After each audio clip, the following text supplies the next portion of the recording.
What's going on, everyone? It's a beautiful Saturday. I just wanted to do a little update on a little report on yesterday, my fishing experience down at the Detroit River. I had a special guest, Dennis, with Outdoor Stories. If you haven't, go check his YouTube out, Facebook. I'm not sure if he has an Instagram. I think he has all that. Go check him out.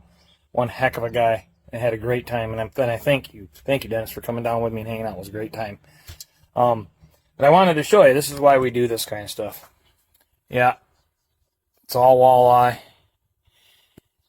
and a couple other little things that I do that work for me when I'm down there, and the colors. Early in the morning when it's darker, and you're in darker water, it seems to be the darker baits are usually what they say to go with, and then as it gets light, you lighten it up, brighter, lighten it up. So I'm going to show you. We started out with the Scary Larrys and the Dirty Larrys. Now we had them on Brighton and dark jig heads, but as the day got going, this is called Pimp Daddy. That thing was on fire yesterday, and I use a Fire Tiger jig with the Motor City Minnow and its June Bug green tail. Those the last couple trips have been killer.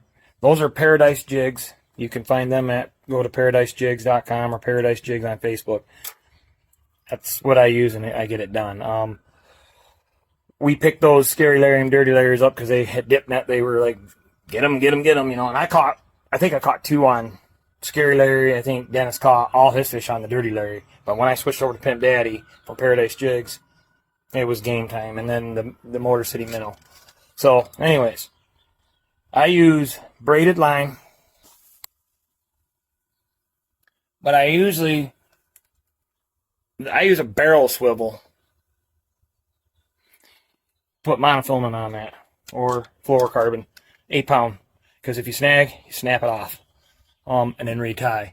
Because you're not getting that off with you'll break your rods with it, like I did. I actually broke the tip off one of my rods, with the spider wire or the braided. So we started up tight, worked our way out a little bit. Then as the water clarity cleared, started clearing. It was getting more towards the American side, dirty.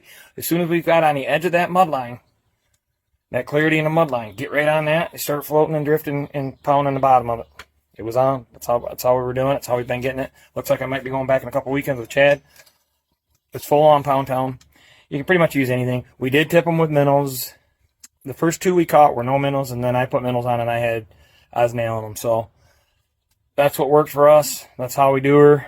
Keep your boat control. You know, keep your nose into the wind if you can, and keep vertical.